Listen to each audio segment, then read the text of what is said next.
Thank you, everybody, for coming. I would like to call our board meeting to order. We have one board member right now.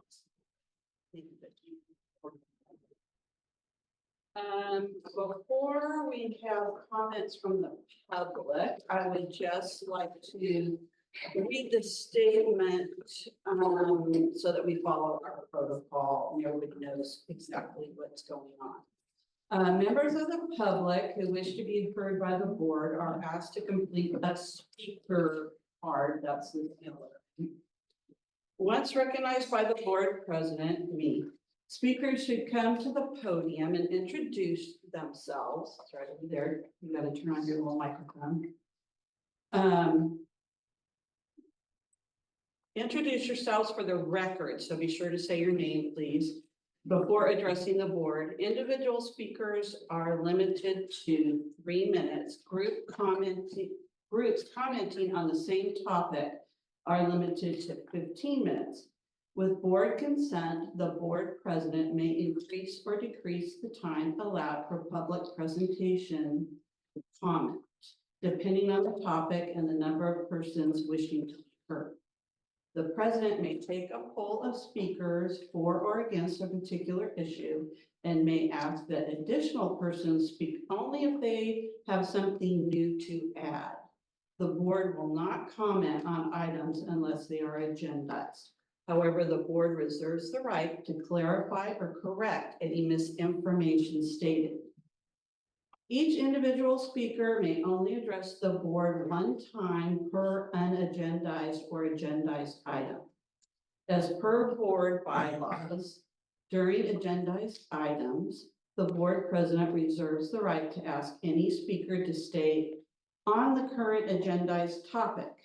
Once warned and the speaker continues off topic, the board president reserves the right to ask them to be seated or to have their microphone muted. Now, because we have so many people that want to speak, I would like to ask the board if we could change the amount of time to 1 minute from 3 minutes, because we have about 13 speakers so far. Yep. Does everybody agree to that? Okay, great.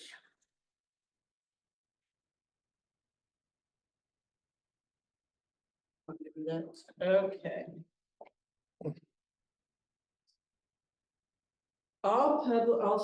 This is about public comments. All public comments can be made by attending in person. Virtual attendees can make public comments regarding the agenda by emailing Karen Lamb by 3 p.m. on the day of the regular board meeting. Those comments will be uploaded to the agenda before the start of the meeting. Now, also, in order to get those comments, the public comments uploaded, you need to state that you want it to be a public comment. Otherwise, we don't really know who wants their comment to go public or not. We received many emails about various items. We always do, both for and against, and some people obviously don't want those comments to go public. So if you do, you need to state that you want it to be a public comment. Okay? And we're ready to start.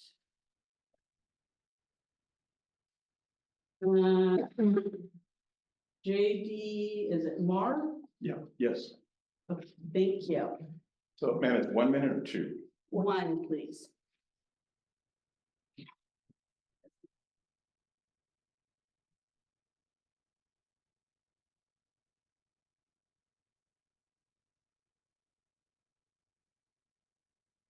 I'm JD Marr. I have known Mrs. Maxon for, hang on, I turn the mic on. It's on. It's on. Now it is. I'm JD Marr. I've known Mrs. Maxon for almost 40 years. I met her in 1985. I've been a teacher myself for 39 years in county. Just to review a few things, past practice was acceptable from prior administration for what's happening here. Posters were outside of her classroom door. We're asking you fine members of the board to kind of do a deep dive and kind of peel back the onion here. We have a teacher with over 30 years of excellence in teaching, master's degree, award-winning teacher, debate coach, Cub Scout leader, host for Ukrainian refugees, an impeccable resume, exactly who we need to teach our kids. Every student whom she helped got acceptance into a college of their choice, and the school used those numbers for their WASC accreditation. Nothing nefarious happened, no student was harmed, no embezzlement, no physical harm to a student. Only good came out of what Mrs. Maxon worked on. I have a, That's great. Thank you for your perspective. We really appreciate you coming. Excuse me if I get your last names wrong. Emma Linus? Yes, hello, my name is Emma Genius. I'm an 11th grader. Due to the limited nature of. Wait, hold on a second. I will be speaking now until I get to the board. Are you ready? Okay, let's go. The AP student ecosystem comprises a handful of rigorous programs taught by highly experienced and dedicated faculty. The backbone classes for many of the highest achievers at the school are AP Calculus, Pre-Calculus, Statistics, AP Language, Literature, Seminar Research, AP Bio, Environmental Science, Chem Physics, AP Psychology, AP World History, US History, Microeconomics, and Gov. The high school academic achievements of our small school can be wholly attributed to the role of our hardworking faculty in providing the highest quality education. But recently the ecosystem has come under attack. One of the cornerstones of this community, one of the most hardworking, experienced, and dedicated teachers in our ecosystem is under threat of fire. Out of the 16 core previously listed AP classes, Maxon teaches 4 of them. Understand that firing Ms. Maxon would be detrimental not only to the quality, rigor, and even selling point of the school, but would be a spit in the face to all AP students. Punishment may be due, but not for the students. Please consider the impacts of your actions. Thank you very much.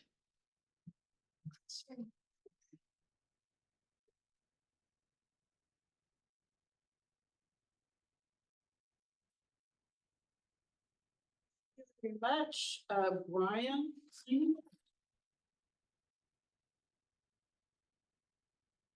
Brian Lenius, resident of Scottspool. My assumption is this board meeting is for the benefit of students.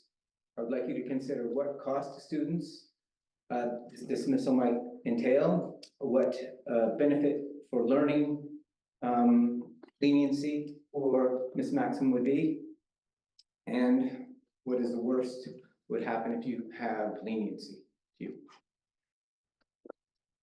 Thank you. Estrella? Yeah. My biggest concern is my child's education. Just a second. Could you please state your name and? Oh, Estrella For Fegan. our people on. Estrella Fegan. My biggest concern is my child's education. I hope that Ms. Maxon was afforded a detailed professional development plan created to help her follow up directly and address the concerns that were brought about this whole situation, so that she could be afforded the time to deal with any issues that were brought up in a civil and humane way. Firing before firing somebody, that's an extreme, type of situation, where this is not an extreme situation from what I gather. It was just somebody trying to afford students some extra help where clearly the district isn't helping. They need help to fill out these college applications, and she was just filling that hole. I hope that's seen, that her skill is integrated into a potential future system for that. That is your time. Yeah. Thank you. Kira McKnight? I'm gonna start, my name is Karen White, I'm a poet, junior, and student in Miss Maxon's AP language class. For the people online. My name We is. start the timer when we get. My timer has started. I start the timer when you start talking, so if you Okay. need to get to the So microphone. just when you get up there, say your name. It isn't really seeming like enough for people to say what they need to say. I have enough time. My name is Karen McKnight, and Miss Maxon is an invaluable part of Annalise faculty, and the decision by the board today will greatly impact her current and future students, of which there are many, and their families who care deeply about the quality and depth of the education their students receive. Miss Maxon has a reputation of being Ms. Stafford has a reputation of innovative, well-worn, and challenging and intentional curriculum that partners excellent performance on markers like AP tests with discussion, creativity, and collaboration-based teaching methods. I experienced this directly while taking AP Psychology during my sophomore year and as a current junior in AP Language and Composition before our class was interrupted and placed in stagnation with unanswered questions, an empty gradebook, and repeat assignments in the interim. Those who have been most directly impacted and greatly harmed by the investigation and her unexplained absence have been her students, of which there are 5 class periods for. End the harm, return her to the staff.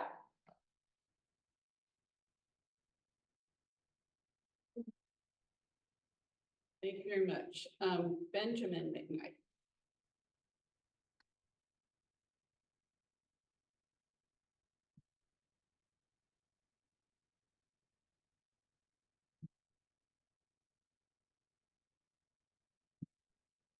Okay, I am Ben McKnight, and I think that the board needs to consider the lasting effects of firing Miss Maxon.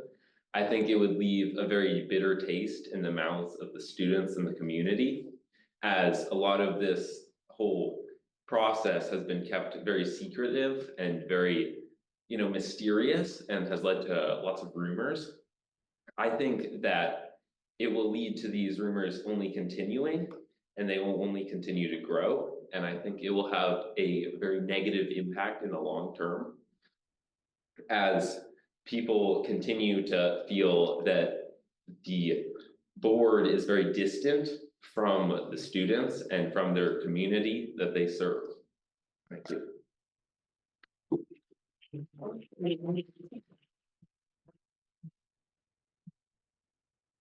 Anne Marie, oh, sorry. Anne Marie, Zamora. Hi, my name is Anne Marie Zamora. I am a parent. I have 2 daughters that have had Miss Maxon. And I'm here tonight to support her reinstatement. I implore the board to consider the students, to think about the value that this teacher brings to the school. She is this guiding light for the students who want to go the extra mile, the students who want to take the SAT, even when it's not needed, who want to write that extra essay. She's the one they go to. And so I really just want that to be considered, is that we're thinking about the students who need Miss Maxon. Thank you.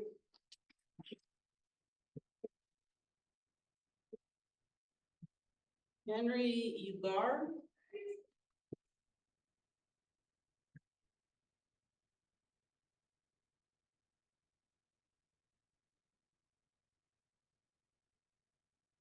Hello, my name is Henry Ugar. I am a student at Annalee High School, and I'd love to give you a different perspective. Through the past few weeks in Ms. Maxon's absence, our class has taken a detrimental hit. She teaches 6 periods, and she hasn't been there for a single one, and there has been a severe lacking in classwork. Empty grade books, work just simply being left alone. Communication is lacked at our whole school. We've simply been told nothing about what has been going on with this situation. And she is an important keystone to our AP classwork and coursework. These AP classes that she teaches are rigorous and need specific teaching that only Miss Maxon has been proven to teach, and has proved very well through her test scores that she teaches them very well. And I'd like to ask you, do you believe without a shadow of a doubt that by firing Miss Maxon, that it would help our school and not hurt any of our students? Thank you.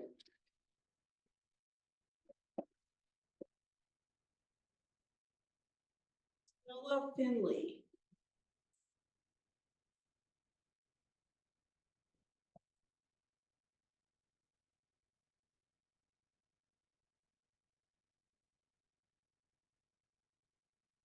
Hi, my name is Stella Finley. I am an 11th grader at Annalee High School, and I'd like to share a personal story about why I came to Annalee. The year before, when I was in 8th grade, we went to the showcase night. I was very strongly not going to go to this school, but me and my parents had a time to speak with Miss Maxon about her programs, and she single-handedly convinced me to come to this school because I wanted to go to the school where I could get the best academic opportunities in Sonoma County. Firing Miss Maxon would diminish the ability that Annalee has to attract students who are here for academic reasons. And the experience that she has provided me and other students and the education that she has provided has been unmatched by other opportunities that I've had. And I have a younger brother and I know younger students, and I don't know if I'll feel confident in recommending Annalee as a school to them if they choose to fire what I see as one of their very top faculty. So thank you.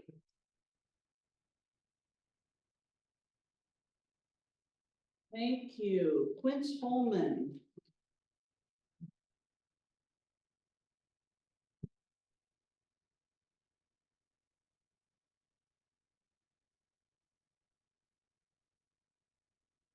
Hi, I'm a junior here at Annalee, and I'm in Ms. Maxon's AP Seminar and AP Lang classes. And I don't know a lot about what's happening here, whether or not that is a purposeful obscuring from our administration, or it's just something necessary in this process.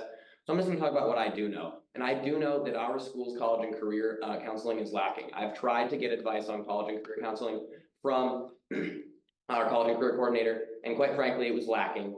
And they haven't responded to any of my emails, and they have not responded to my questions, which were rather complicated, but they could have at least told that to me. And I know that Ms. Maxon is here to help us with our college applications. And without her, I don't think there's any good option for college applications and help with colleges at our school. And so I think we would lose a very valuable resource, and we would only have the very lax options that are provided by the school. Thank you.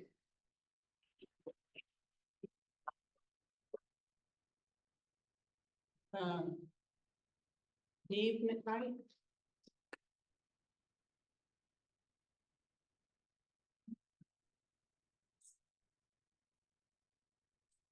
Hi, I'm Steve McKnight, a parent of students at Annalee High School. First, I just want to say I made an emailed comment. I did not identify in that comment that I wanted to be public. I'm saying here that I do want it to be public. Is that an effectual statement to make at this point? Actually, it has to be in by 3 o'clock. It was submitted way before 3 o'clock. No, I mean, you have to have said that you wanted to. Okay, So well, that it, I got responses from the board members. I guess I'll take that, and maybe it'll be in the minutes, but for the board members that did receive my comment, please share it with the rest of the board during your deliberations. I'd greatly appreciate that. all right, thank you for clarifying. Thank you. I do want to say, have just a few things to say. Proportionate is the key word in evaluating whatever transgression occurred. Was there harm? Was there any warning? I don't know the answers to those. I assume you do. But I know in most cases, as a parent, you warn a child if they make a mistake before they make it again. So please consider that in your evaluation of whatever it is that happened with Ms. Maxon. She's an incredibly important member of this school community. Thank you.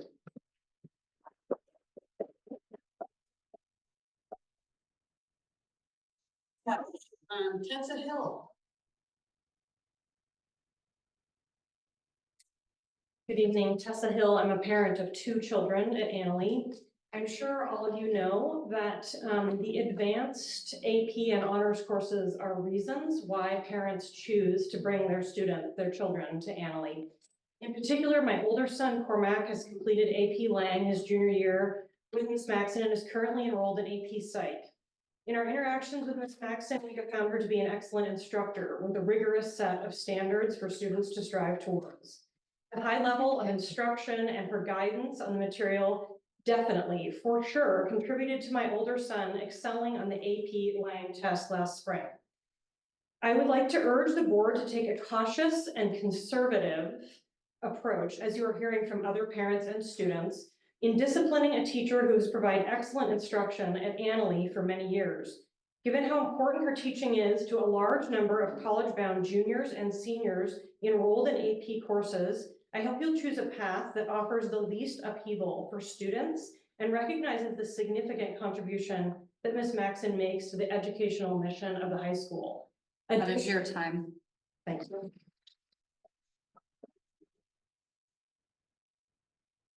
Thank you. Lisa Gonzalez.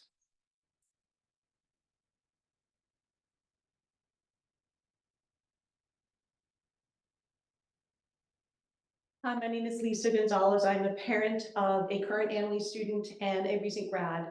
And like many others here tonight, I just want to speak so highly of Ms. Maxon, of her teaching capabilities and the impact that she has on all of the students that go through her classroom. A lot has been said, but I want to maybe offer some comments to the board. You know, it's very easy in situations to start to view things as black and white. And in fact, it doesn't have to be that way. You know, and I really encourage you have the power to choose a different path where you can have your concerns, whatever they may be, addressed and resolved, where Ms. Maxon does not have to be fired, and where, as a result, students and families aren't penalized. Because as you've heard pretty clearly from many speakers, that's what would happen. Students, families, and this entire school community would be penalized. You have that power to choose a different path. Please do it.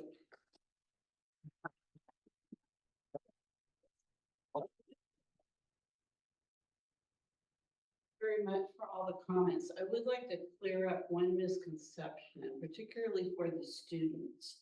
It is never the intention of the board to be sneaky or not transparent. But when it comes to personnel issues, we are very limited. In fact, we can't say anything at all. So just know that is not our intention. It's just what we are legally obligated to do. Okay, and anything else? Thank you so much, everybody, for coming and expressing your concerns and your interests. We do appreciate it. We will now recess the closed session. Thank you. Okay, I would like us to reconvene the open session. Just a minute, Julie, I'm trying to get my computer. Oh, okay, give me a minute. You know, Jeannie.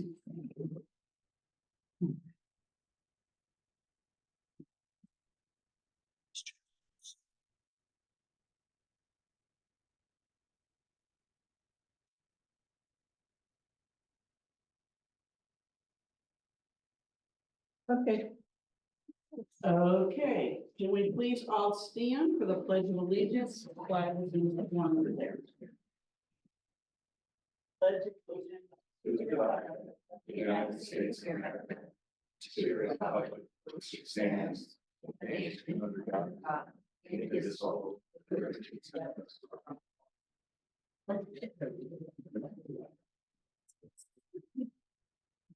Okay, before we approve the agenda, I would like to make a motion to move actions on items heard in closed session. Before H. Can I have a second? I'll second that.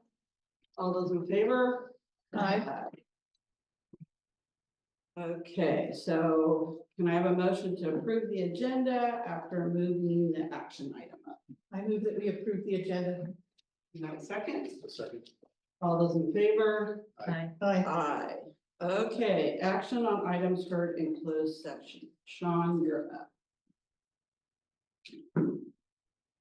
Okay, we have three things. Board approved stipulated suspended expulsion for case number 1. Wait, no, you need to do a motion and then we need to vote on it. Oh, motion to approve stipulated suspended expulsion for case number 1. I'll second. All those in favor? Board approved a .20 leave of absence for the spring semester, Nicole Wilkinson. And the board was updated on a personnel matter. So that's it, in case anybody would like to leave. That's the only decisions we made. Oh, it's on. You can't hear me. Those were the decisions made in closed session. So if any of you would like to leave, feel free to do so. Okay. Input from the public regarding items not on open session agenda. Casey Jones. think this is already on. Good evening, I'll be real brief. Thank you so much. So we had our successful production of Alice in Wonderland, drama department. I do have footage from that, so we hope it was working on a highlight reel. We also had the Bandwagon Fall Festival recently, which saw, not including our groups, over 600 non-Annalee students perform and visit over 2 days from Friday to Saturday. That include many of the neighboring middle schools, Twin Hills, Hillcrest, as well as other schools from across the county, Maria Corrido, River Valley Middle, and those things. Our next upcoming performance is the dance show here on this campus. It's gonna be fantastic, and that is Wednesday, Thursday, Friday, November 20th, 21st, and 22nd. I recommend you attend. It's $10 pre-sale, $15 at the door. Not until on Saturday, because that show is Saturday. And then December 5th, the jazz band will be playing at the the tree lighting. And we will host a talent show December 6th, and then the 9th and 10th, that Monday and Tuesday, are choir and band concert respectively. I just want a quick shout out, December 9th and December 10th. I'll send fun follow-up graphics. Oh, super, thank you, Casey. So you'll see that too, but just wanted it for the record. And a quick shout out to Randy Paul for his work, running sound for the productions, doing all the behind the scenes stuff. He works very hard, and he's, I think, short of sleeping in campus, he's there all the time. So I just wanted to say a special thank you to Randy Paul, and congratulations to the drama department for a successful run of Alice in Wonderland. Thank you so much. Thank you so much, Casey. We really appreciate you. Okay, consent calendar. I need a motion I move that we approve the consent calendar. and a second. I'll second. All those in favor? Aye.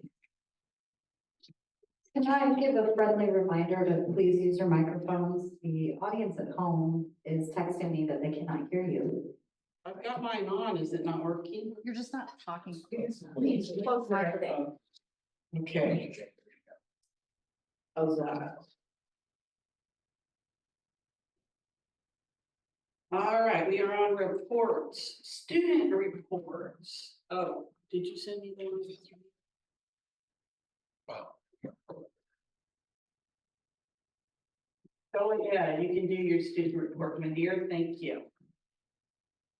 Okay, so first I wanted to start off with the student showcase night.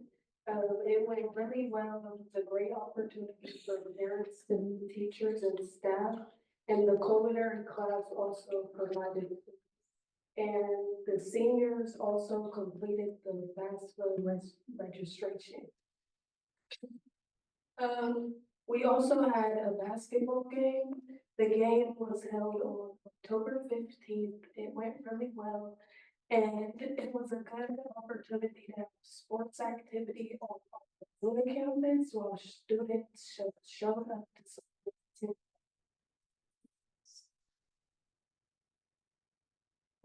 CPR workshop, and the students were trained on how to save a life during cardiac arrest, which it's also really useful to know. And we also had a workshop for Narcan and harm reduction, and a great lesson on how to properly use the Narcan. And then the last thing, we had a field trip to the Exploratorium, and we learned about technology, science, and arts. With overall a really good field trip. And that's it. Thank you so much.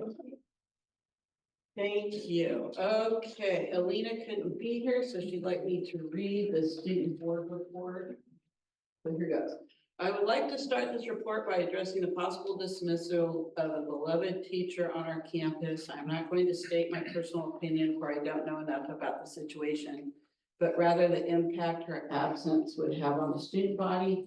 Ms. Maxon teaches 3 AP classes, 4 when considering the dual enrollment of AP Seminar and AP Research, of which hundreds of students occupy. As one of her students, we have had a substitute teacher in her place for the past few weeks.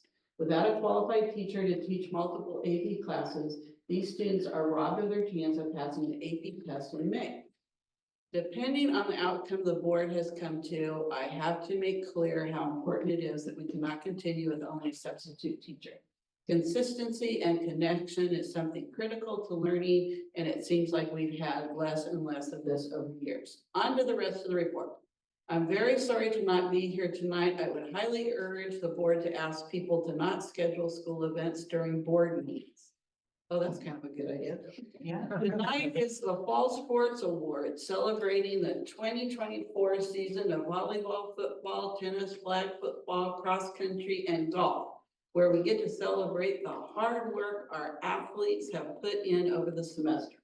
Various teams have meetings around this time with food and awards. Volleyball has a get together in the library, and that is where I currently am. Also happening tonight is an informational meeting about the 2025 summer trip to Panama. See Mr. Gretsch for more details. Since we last met, some events we had were the homecoming dance and a costume contest on Halloween, and La Raza had Dia de los Muertos altar at the downtown Santa Rosa Dia de los Muertos event. After the election, we had therapy dogs on campus, and that brought joy and relief to the students who needed it. So thank you to the district for that, and thank our superintendent. As always, if any student has anything they want to include, please tell me in person or email me. Thank you. Okay, association reports. Lily emailed me and told me the teachers do not have a report tonight, so SCEU. Nope, okay. Principal reports. Greg wants to go first, okay. I was closer. All right, good evening. Feels like it's been a while since I've been up here, and I can't believe we are as far into the year as we are. We just finished up our second grading period on Friday. And truthfully, I'm just gonna give you guys kind of a snapshot of what we've been doing over the last, 14 weeks, and taking a look at a little bit of data and just highlighting some events. But so as of yesterday, our average daily attendance is sitting at 91%.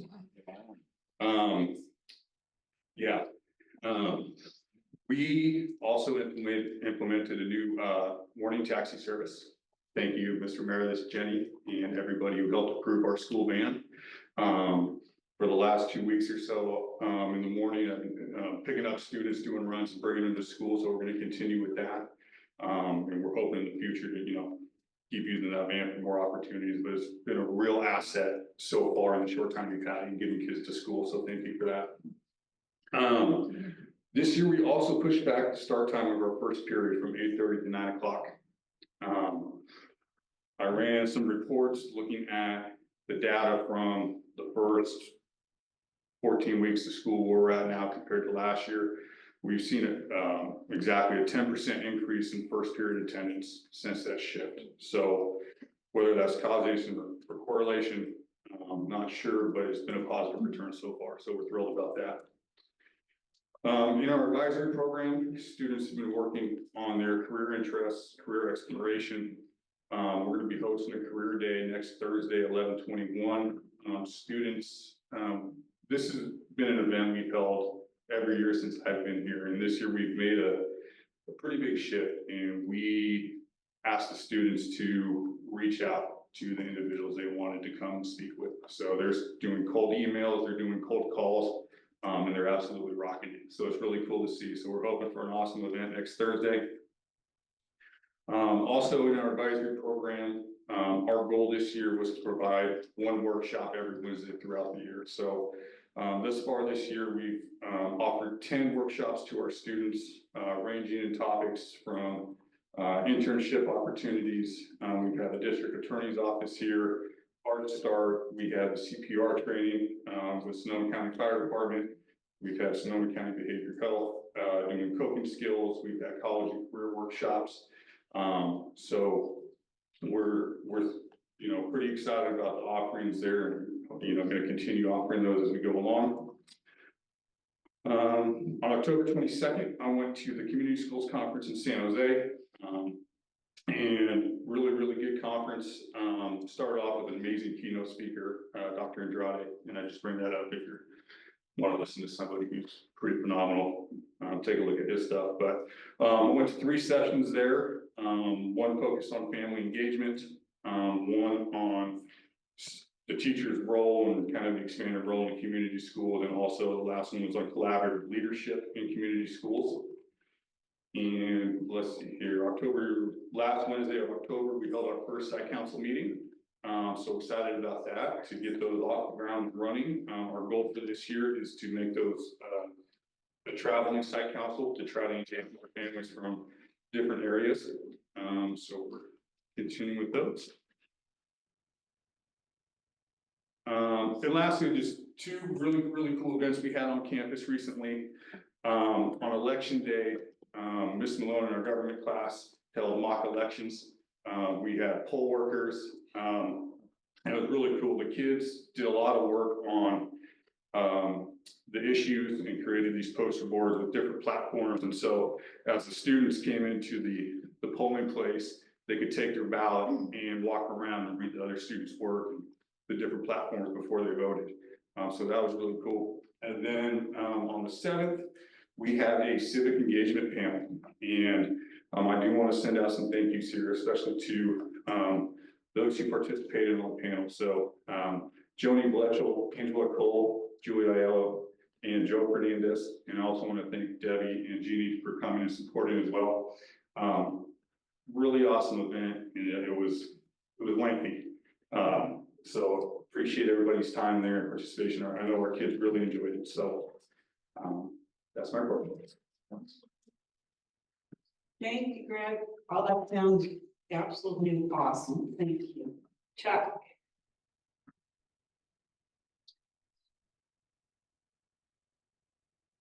Thank you. Chuck Wade, Annalee High School. I'm going to be brief. Annalee campus is host to events pretty much continually. You know about a lot of those. We have home games for our sports teams, of course. We have student performances such as our recent Spooky Choir Show, Fall Play, Alice in Wonderland, upcoming dance shows. You heard about those things from Casey. I believe we had our showcase night since I spoke to y'all as well, but I know some of you were there and you know all about those. I think it went really well. I'd like to update you briefly on a few other evening outreach and engagement opportunities that have happened recently to give you a sense of some of the other ways that parents and community members are accessing the campus and also the expertise of our staff and our students. On October 28th, we hosted a fentanyl awareness night. West County Health Team, meaning in this case, Jeffrey and Alexandra, put on a presentation to raise awareness in our community. This one was attended also by Captain Hickey from the Sebastopol PD and covered by Sebastopol Times. There's an article you may have seen there. Participants left with Narcan and understanding how to use it. And that event was followed up with what are now called the Thoughtful Thursday presentations by the Wellness Center for Students, same topic on Halloween. Dual enrollment night was held on October 29th. So parents and students in our work experience classes, our college and career access pathways classes, our globally proficient scholars classes, all had a chance to receive critical information about the enrollment process that will allow them to earn Santa Rosa Junior College course credit for their classes, their internships, and then volunteer work this spring. We're working really hard on this. I think I've mentioned some of our early college credit work to you folks before. This spring, more students than ever before will have an opportunity to leave Annalee High School having already earned college credit. We also had a voter information night on the evening of Monday, November 4th. Our AP Government and our Ag Government students co-hosted a voter information night organized by Jason Carpenter at the Annalee Library. Visitors came to learn about the propositions on the ballot here in Sonoma County, engaging in our students.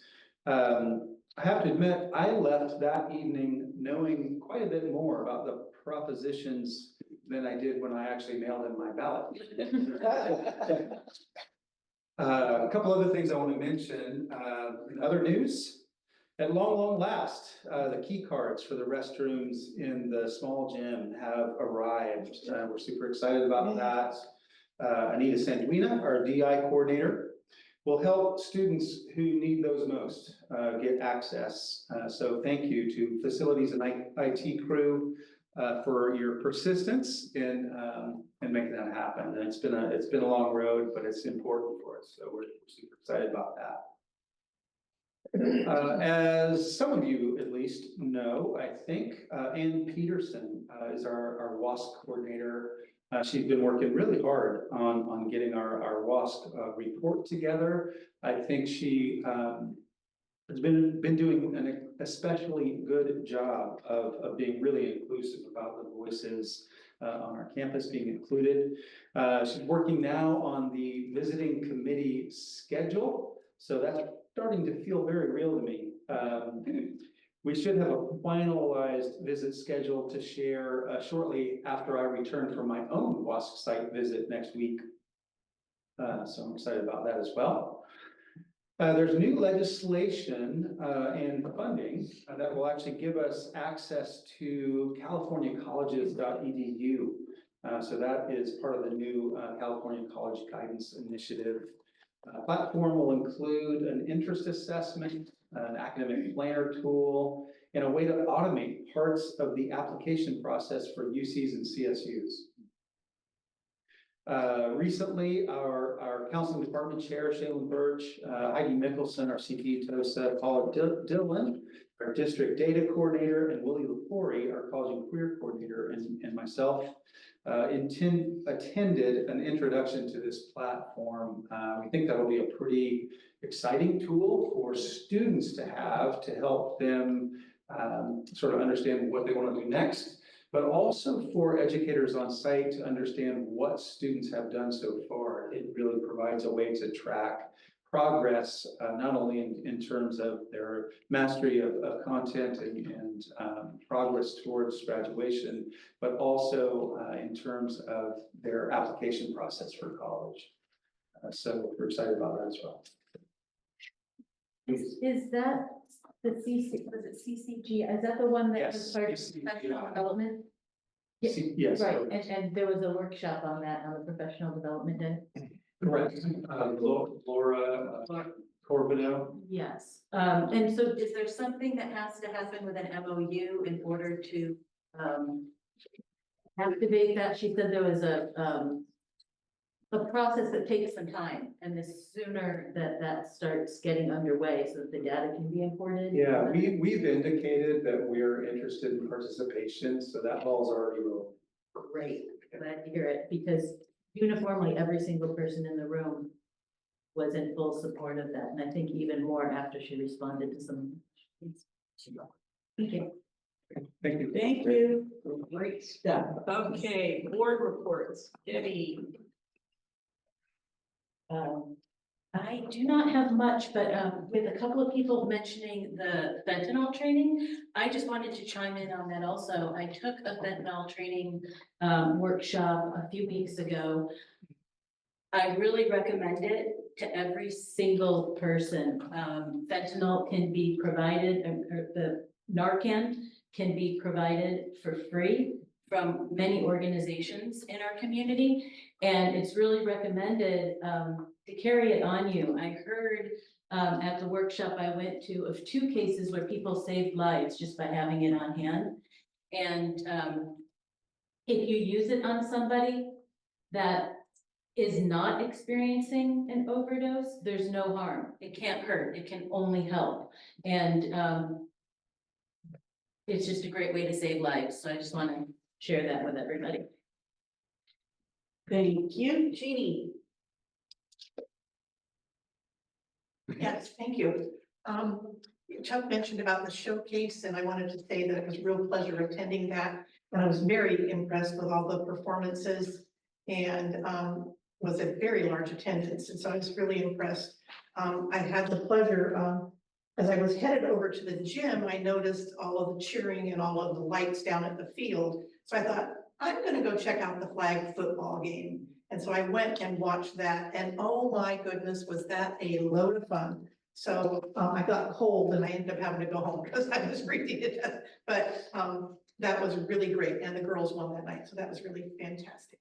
Also, you heard Greg mention about the Laguna panel on civic engagement and me attending that. That was really informative, and I was so impressed with the questions and the involvement of the students. During a break time, the students were allowed to come and talk to the panel members, and they were engaged, and I was really impressed with the engagement of the students.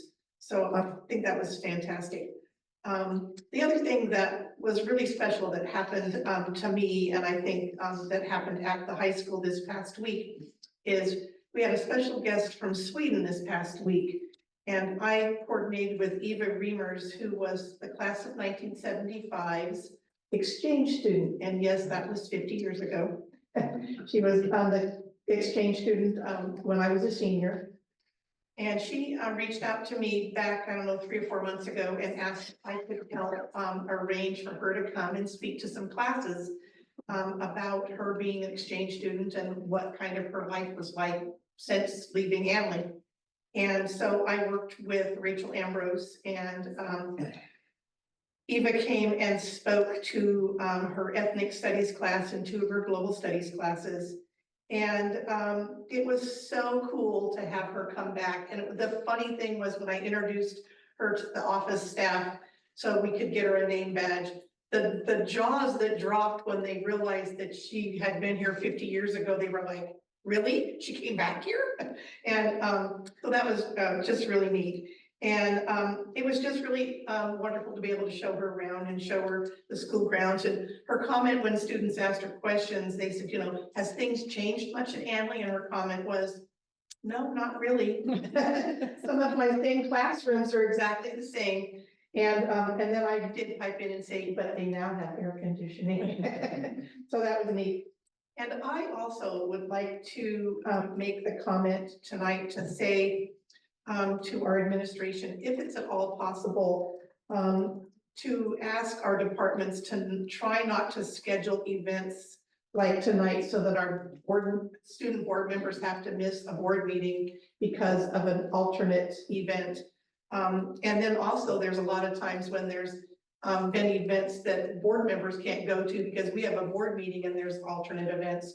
So if it's possible for the certain departments to kind of look at that, that would be really helpful. Thank you. Thank you, Sean.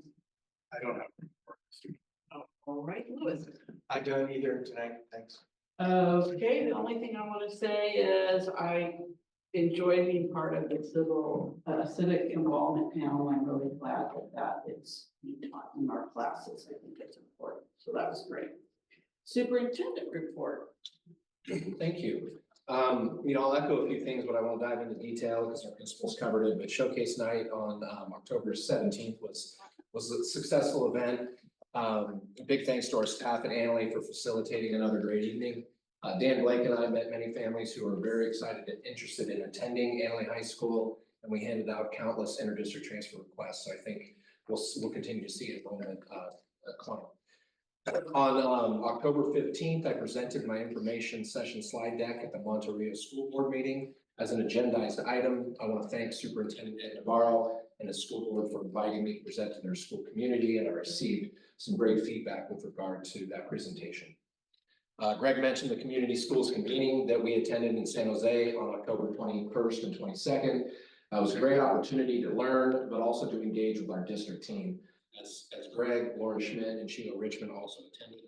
I want to give a shout out to Laura and Sheila as they were on the event calendar and presented on mental health awareness and supports for community schools, and they did a great job. As we've heard, the district hosted a fentanyl awareness night on the 28th, and we want to thank our friends at Weatherly Health and Sheila Richmond for facilitating a successful event. Unfortunately, I was sick and had to miss the event. But also want to thank Captain Jim Hickey, who attended as Chuck acknowledged. And throughout the week, we provided workshops for students and supports. I think that we've all known or have experienced people within our communities that have suffered to fentanyl overdoses. I know I can definitely attest from experience as a school administrator. It's something that our students have a lot of exposure to, and I don't think we can do enough. And one thing that I plan to do is bring a resolution before the board in August, as that is the recognized Fentanyl Awareness Month, and continue this practice, build upon it, and educate our families and communities. The Community Schools Advisory Committee that was held at Guerneville School District on November 6th was a successful event. I want to thank our teachers who attended. Some of them are here tonight. Paige Greco, Lana McNamara, Leslie Grossel, Jamie Malone, and Bruce Myers. Big thanks to Jamie and her Laguna students, who I see in the back, for showing up and really giving us some great thoughtful feedback. Also want to send a special thank you to Jolene Morash, Superintendent of Guerneville, for promoting the event to her school community and hosting it in their community center. The process of taking these committee meetings on the road provides the district some really great opportunities to further our outreach and hear from more educational partners, building relationships with our feeder district folks and communities, and double down on educational partner feedback with our district. I want to thank Dan Blake for facilitating the educational partner activities. It gave us an opportunity to really be active listeners. It was centered around the 4 pillars of the community schools. And there were prompts, and so we really had a chance to take notes and capture the feedback from our educational partners.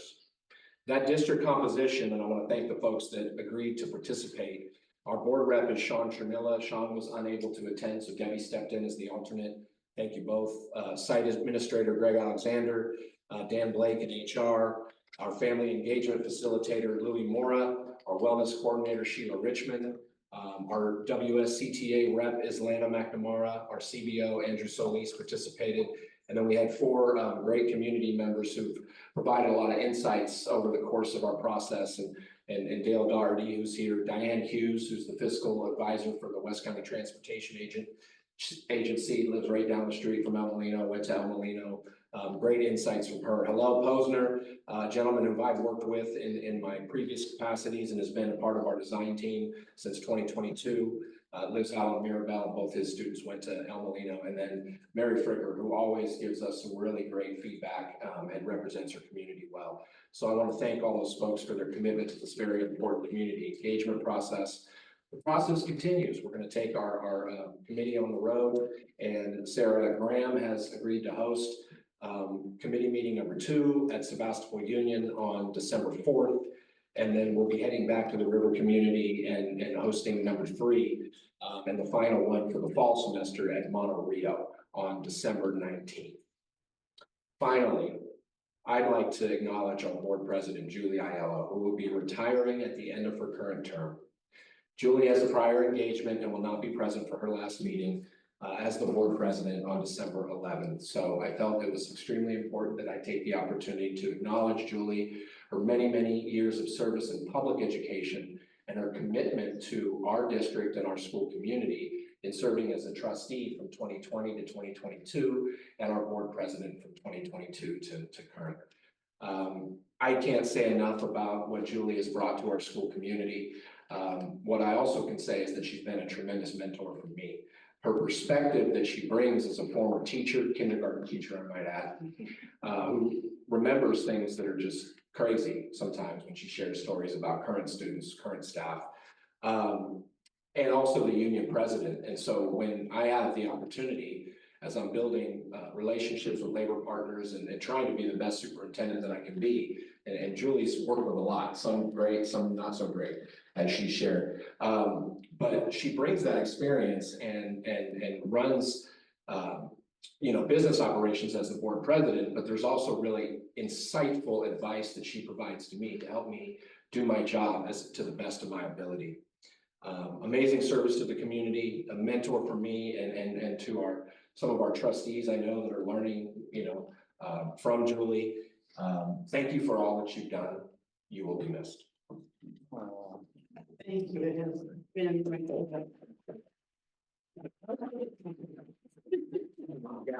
I'm taking my place.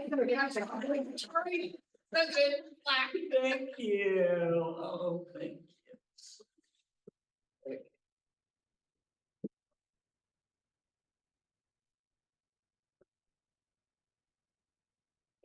Thank you. Thank you very, very much, everybody. I appreciate it. Okay, board organization, first reading of proposed draft board meeting calendar for 2025. You want to say something about that? I'm sorry. The calendar. Yes, so, you have a first draft, of our proposed calendar dates. Obviously, the final draft will be approved by when the new board is seated. We looked at our practice of balancing our locations to better provide access to our great vast school community. But you know, the board can provide us some direction and give us some feedback or make any suggestions. There are typical months in which we have to have 2 board meetings. In the item, you will see some of the noteworthy dates in which we have to meet specific deadlines. So the calendar is built with all those things in mind. So I'll open it up for board discussion, and we're happy to take any feedback and direction and make any revisions to this draft and bring it back later. Any questions or concerns from the board? My only comment would be is that I don't know that we can really make any decisions until we seat our 2 new trustees Sure. next month. Well, it's just the first reading too. Yeah. Yeah. One question. Go ahead. So it's Jenny. We were trying to accommodate your folks around batching meetings together. Is this work okay for you? Because it's pretty, like 2 here, 2 there, 2 here, 2 there. Oh, yeah, turn on your mic. Yes, I provided inputs, on that, and then understanding that in the following August, the need would be for us to go back and forth because we wouldn't be able to leave the setup in place here, which is fine. So yes, I did provide input. Okay. Thank you. Anything else? Okay. Consideration of approval of establishment of the annual organizational meeting of the Board of Education.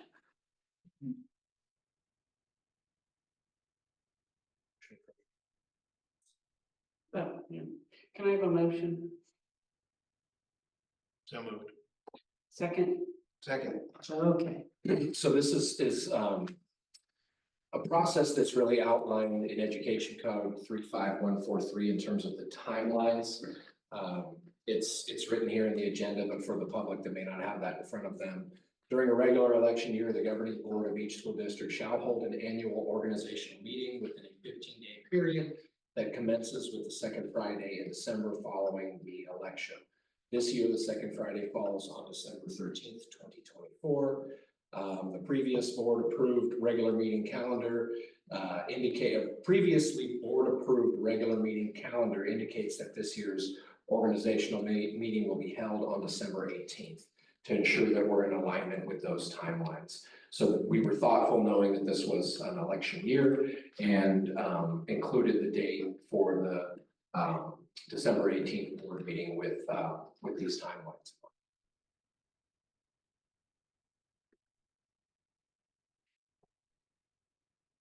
Any questions or concerns?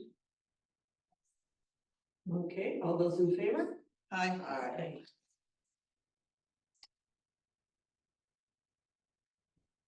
Okay, this, what do we mention here? Oh, okay. Education services, consideration of approval of revisions to board policy 6158 independent study. Can I have a motion? So moved. Second. Okay.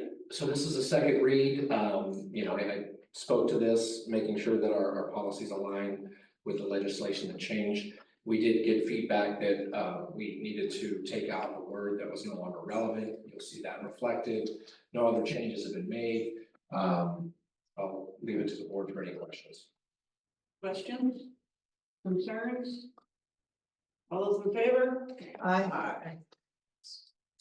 Consideration of approval of proposed recommendations to CSBA policy updates for September. And I have a motion. So moved. Second? I'll second. This is a second reading. We went through these at our previous board meeting. Happy to answer any questions. I know there was a lot there. Any questions or concerns from the board? Okay, all those in favor? Aye. Aye.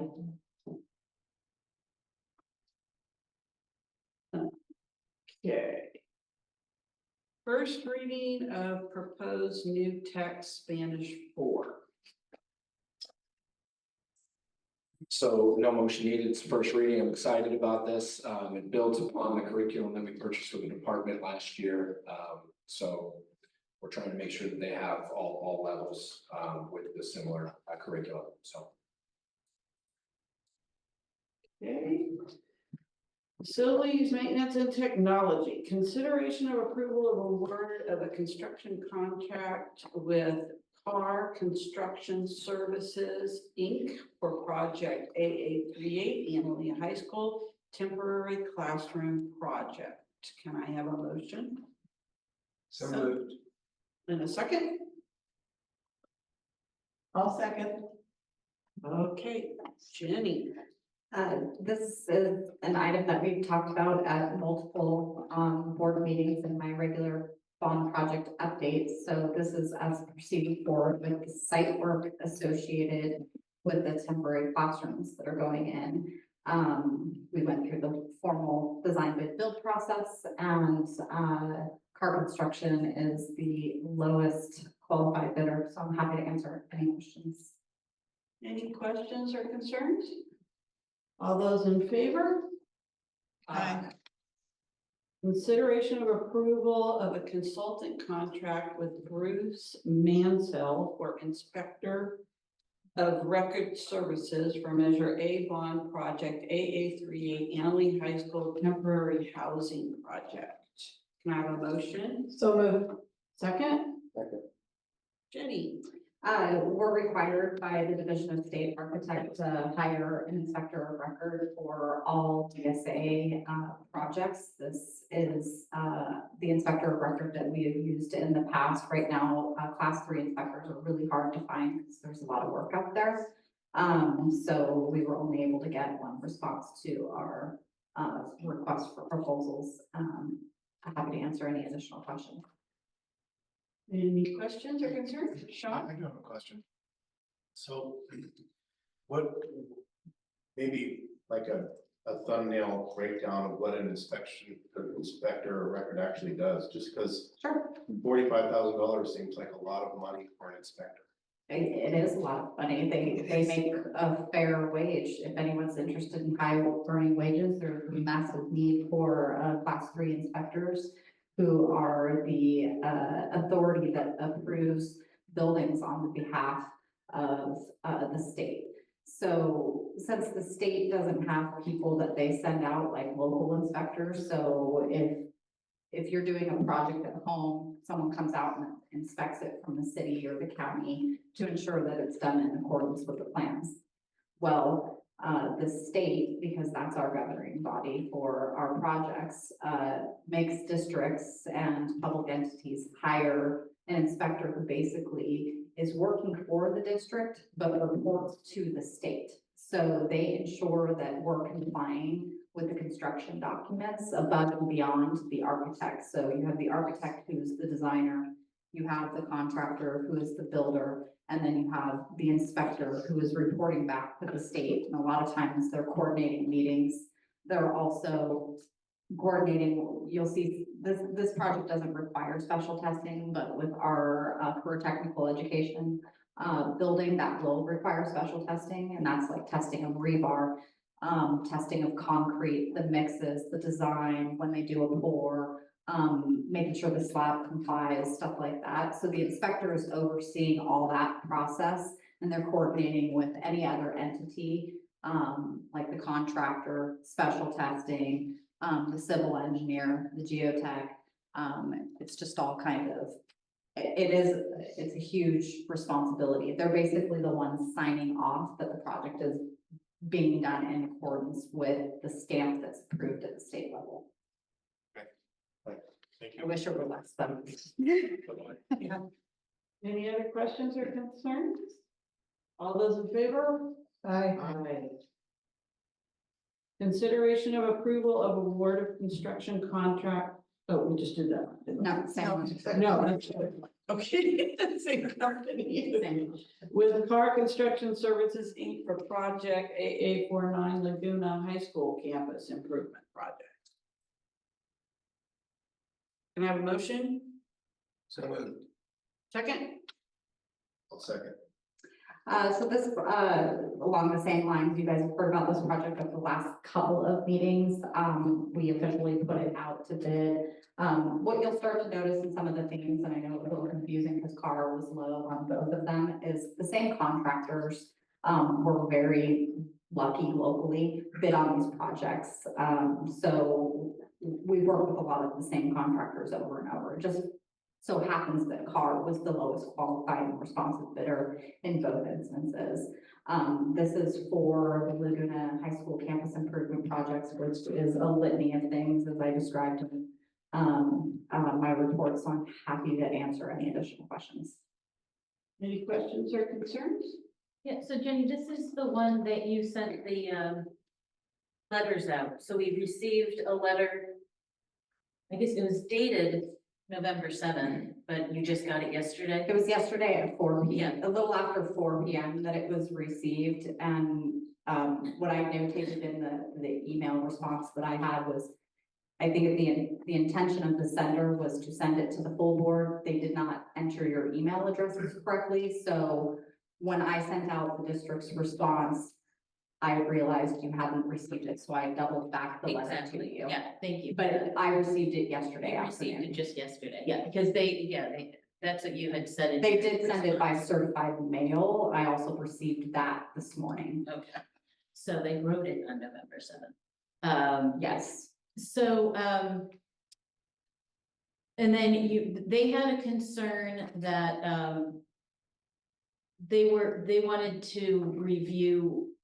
They were concerned that the CAR bid was exceedingly low. And then the response letter that you sent to them said, no, it's fine. And if any of those things that you say in your letter were true, they wouldn't have their contract, their fair wages and, I mean, like a very brief summary. I can give you Summarize it better. I can give you kind of a breakdown of how design bid build works. You design it, you go out to public bid. Those public bids are, the documents that we send out are this thick with the front ends, which are standard front ends regarding all the legal requirements for any public works projects, including what they had called out because prevailing wage was their biggest concern.